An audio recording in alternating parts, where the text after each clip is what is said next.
आज मैं आप सबके लिए लेकर आई हूँ भाई दूज की पारंपरिक लोक कथा। तो आइए सुनते हैं भाई दूज की इस पारंपरिक लोक कथा को मेरे साथ, यानी आपकी अपनी नीति के साथ। एक बुढ़िया थी, उसके 7 बेटे और एक बेटी थी। बेटी की शादी हो चुकी थी, लेकिन जब भी उसके बेटे की शादी होती, फेरों के समय एक नाग आता और उसके बेटे को डस लेता था और बेटा वहीं खत्म हो जाता और बहू विधवा। इस तरह उसके 6 बेटे मर गए। 7वें की शादी होनी बाकी थी। अपने बेटों के मर जाने के दुख से बुढ़िया रो रो कर अंधी हो गई थी। भाई दूज आने को हुई तो भाई ने कहा कि मैं बहन से तिलक कराने जाऊंगा। माँ ने कहा ठीक है। उधर जब बहन को पता चला कि उसका भाई आ रहा है तो वह खुशी से पागल होकर पड़ोसन के घर गई और पूछने लगी कि जब बहुत प्यारा भाई घर आए तो क्या बनाना चाहिए। पड़ोसन उसकी खुशी को देखकर जलभुन गई और कह दिया कि जा दूध से रसोई ले, घी में चावल पका डाल। भाई बहन ने ऐसा ही किया। उधर भाई जब बहन के घर जा रहा था तो उसे रास्ते में सांप मिला। सांप उसे डसने को हुआ तो भाई बोला कि तुम मुझे क्यों डस रहे हो। सांप बोला कि मैं तुम्हारा काल हूं और मुझे तुमको डसना ही है। भाई बोला कि देख, मेरी बहन मेरा इंतजार कर रही है, मैं जब तिलक करा के वापस लौटूंगा तब तू मुझे डस लेना। सांप ने कहा भला आज तक कोई अपनी मौत के लिए लौट कर आया है जो तुम आओगे। भाई ने कहा अगर तुझे यकीन नहीं है तो तू मेरे झोले में बैठ जा। जब मैं अपनी बहन के अपनी बहन से तिलक लगवा लूंगा तब तू मुझे डस लेना। भाई सांप ने ऐसा ही किया। भाई बहन के घर पहुंच गया। दोनों बड़े खुश हुए। भाई बोला बहन जल्दी से खाना दे, बड़ी भूख लगी है। बहन क्या करे, ना तो दूध की रसोई सूखे और ना ही घी में चावल पके। भाई ने पूछा कि बहन इतनी देर क्यों लग रही है, तू क्या पका रही है। तब बहन ने बताया कि ऐसी ऐसी बात है। भाई बोला पगली, कहीं घी में भी चावल पके हैं या दूध से कोई रसोई लीपता है। जा गोबर से रसोई लीप और दूध में चावल पका। बहन ने ऐसा ही किया। खाना खाकर भाई को बहुत जोर से नींद आने लगी। इतने में बहन के बच्चे आ गए। बोले मामा मामा हमारे लिए क्या लाए हो। भाई बोला मैं तो कुछ नहीं लाया। बच्चों ने वह झोला ले लिया जिसमें सांप था। जैसे ही उसे खोला उसमें से हीरे का हार निकला। बहन ने कहा भाई तूने बताया नहीं कि तू मेरे लिए इतना सुंदर हार लाया है। भाई बोला बहना तुझे पसंद है तो तू ले ले, मुझे हार का क्या करना है। अगले दिन भाई बोला अब मुझे जाना है, मेरे लिए खाना रख दे। बहन ने उसके लिए लड्डू बनाकर एक डिब्बे में रख के दे दिए। भाई कुछ दूर जाकर थक कर एक पेड़ के नीचे सो गया। उधर बहन के बच्चों को जब भूख लगी तो माँ से कहा कि खाना दे दो। माँ ने कहा खाना अभी बनने में देर है। तो बच्चे बोले कि मामा को जो रखा है वही दे दो। तो वह बोली कि लड्डू बनाने के लिए बाजरा पीसा था, वही बचा पड़ा है चक्की में, जाकर खा लो। बच्चों ने देखा कि चक्की में तो सांप की हड्डियां पड़ी हैं। यही बात माँ को आकर बताई तो वह बावरी सी होकर भाई के पीछे भागी। रात से भर लोगों से पूछती कि किसी ने मेरे गैल बटोई को तो देखा नहीं, किसी ने मेरा बावरा सा भाई तो नहीं देखा। तब एक ने बताया कि कोई लेटा तो है पेड़ के नीचे, देख ले वहीं तो नहीं है। भागी भागी पेड़ के नीचे पहुंची, अपने भाई को नींद से उठाया और बोलने लगी कि भैया भैया कहीं तूने मेरे लड्डू तो नहीं खाए। भाई बोला ये ले तेरे लड्डू, नहीं खाए मैंने। ले दे के लड्डू ही तो दिए थे, उसके भी पीछे पीछे आ गई। बहन बोली नहीं भाई तू झूठ बोल रहा है, जरूर तूने खाया है, अब तो मैं तेरे साथ ही चलूंगी।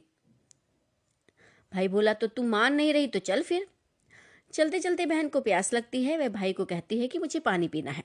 भाई बोला अब मैं यहाँ तेरे लिए पानी कहाँ से लाऊं, देख दूर कहीं चील उड़ रही है, चली जा वहां, शायद तुझे पानी कहीं मिल जाए, पानी की नदी। तब बहन वहां गई और पानी पीकर जब लौट रही थी तो रास्ते में देखती है कि एक जगह जमीन में 6 शिलाएं गड़ी हैं और एक बिना गढ़े हुए रखी थी। उसने एक बुढ़िया से पूछा कि ये शिलाएं कैसी हैं। उस बुढ़िया ने बताया कि एक बुढ़िया है, उसके 7 बेटे थे। 6 बेटे तो शादी के मंडप में ही मर चुके हैं, तो उनके नाम की शिलाएं जो हैं जमीन में गड़ी हैं। अभी 7वें की शादी होनी बाकी है। जब उसकी शादी होगी तो वह भी मंडप में ही मर जाएगा, तभी 7वीं शिला भी जमीन में गाड़ दी जाएगी। ये सुनकर बहन समझ गई कि ये शिलाएं किसी और की नहीं बल्कि उसके भाइयों के नाम की हैं। उसने उस बुढ़िया से अपने सातवें भाई को बचाने का उपाय पूछा। तो बुढ़िया ने उसे बतला दिया कि वह अपने सातवें भाई को कैसे बचा सकती है। सब जानकर वह वहां से अपने बाल खुले करके पागलों की तरह अपने भाई को गालियां देती हुई चली। भाई के पास आकर बोलने लगी कि तू तो जलेगा, कुटेगा, मरेगा। भाई उसके ऐसे व्यवहार को देखकर चौंक गया, पर उसे कुछ समझ नहीं आया। इसी तरह दोनों भाई बहन माँ के घर पहुंच गए। थोड़े समय के बाद भाई के लिए सगाई आने लगी। उसकी शादी तय हो गई। जब भाई को सहरा पहनाने लगे तो वह बोली, इसको क्यों सहरा बंधेगा? सहरा तो मैं पहनूंगी, ये तो जलेगा, मरेगा। सब लोगों ने परेशान होकर सहरा बहन को दे दिया। बहन ने देखा उसमें कलगी की जगह सांप का बच्चा था। बहन ने उसे निकाल कर फेंक दिया। अब जब भाई घोड़ी चढ़ने लगा तो बहन फिर बोली, ये घोड़ी पर क्यों चढ़ेगा? घोड़ी पर तो मैं बैठूंगी, ये तो जलेगा, मरेगा, इसकी लाश को तो चील कौवे खाएंगे। सब लोग बहुत परेशान, सबने उसे घोड़ी पर भी चढ़ने दिया। अब जब बारात चलने को हुई तो बहन बोली, ये क्यों दरवाजे से निकलेगा? ये तो पीछे के रास्ते से जाएगा, दरवाजे से तो मैं निकलूंगी। जब वह दरवाजे के नीचे से जा रही थी तो दरवाजा अचानक गिरने लगा। बहन ने एक ईंट उठाकर अपनी चुनरी में रख ली। दरवाजा वहीं की वहीं रुक गया। सब लोगों को बड़ा अचंभा हुआ। रास्ते में एक जगह बारात रुकी तो भाई को पीपल के पेड़ के नीचे खड़ा कर दिया गया। बहन कहने लगी, ये क्यों छांव में खड़ा होगा? ये तो धूप में खड़ा होगा, छांव में तो मैं खड़ी होंगी। जैसे ही वे पेड़ के नीचे खड़ी हुई, पेड़ गिरने लगा। बहन ने एक पत्ता तोड़कर अपनी चुनरी में रख लिया। पेड़ वहीं के वहीं रुक गया। अब तो सबको विश्वास हो गया कि ये बावली कोई जादू टोना सीख कर आई है, जो बार बार अपने भाई की रक्षा कर रही है। ऐसे करते करते फेरों का समय आ गया। जब दुल्हन आई तो उसने दुल्हन के कान में कहा, अब तक तो मैंने तेरे पति को बचा लिया, अब तो ही अपने पति को और साथ ही अपने मरे हुए जेठों को वापस ला सकती है। फेरों के समय एक नाग आया। वो जैसे ही दूल्हे को डसने को हुआ, दुल्हन ने बड़ी चालाकी से उसे एक लोटे में भरकर ऊपर से पेड़ से बंद कर दिया। थोड़ी देर बाद नागिन लहर लहर करती आई। दुल्हन से बोली, तू मेरा पति छोड़। तो दुल्हन बोली, पहले तू मेरा पति छोड़। नागिन ने कहा, ठीक है, मैंने तेरा पति छोड़ा। दुल्हन बोली, ऐसे नहीं, पहले 3 बार बोल। नागिन ने 3 बार बोला।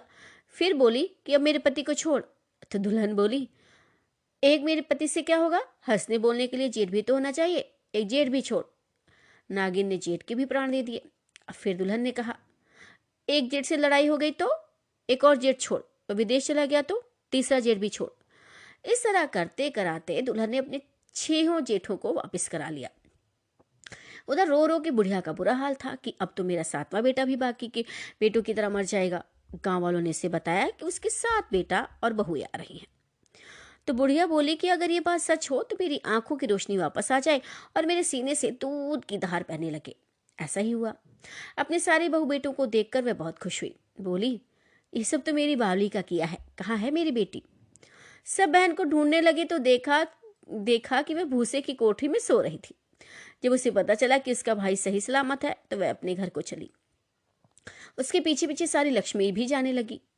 बुढ़िया ने कहा, बेटी पीछे मुड़कर देख, तू सारी लक्ष्मी ले जाएगी तो तेरे भाई और भाभी का क्या खाएंगे? तब बहन ने पीछे मुड़कर देखा और कहा, जो माँ ने अपने हाथों से दिया वह मेरे साथ चल, बाकी का भाई और भाभी के पास रहे। इस तरह से कहानी समाप्त होती है और माना जाता है कि तब से तिलक कराने की परंपरा मानी जाने लगी और इसको भाई दूज के नाम से प्रसिद्ध कर दिया गया। और कहते हैं कि बहन जो है अपने घर में लक्ष्मी का रूप होती है, जो कि अपनी लक्ष्मी जो है कुछ नहीं लेकर जाती हैं बहनें, अपना जो माँ का पिता का दिया हुआ होता है आशीर्वाद और जो उनके हाथ से मिला होता है वही लेकर जाती हैं। हमेशा भाई और भाभी की दुआएं मनाती रहती हैं। तो कहानी लोक कथा ये थी। और दूसरी लोक कथा जो है भाई दूज की, जो कि बहुत ही पौराणिक है, वो भी मैं आपके साथ शेयर करूंगी। तो मेरे चैनल को सब्सक्राइब करना ना भूलें।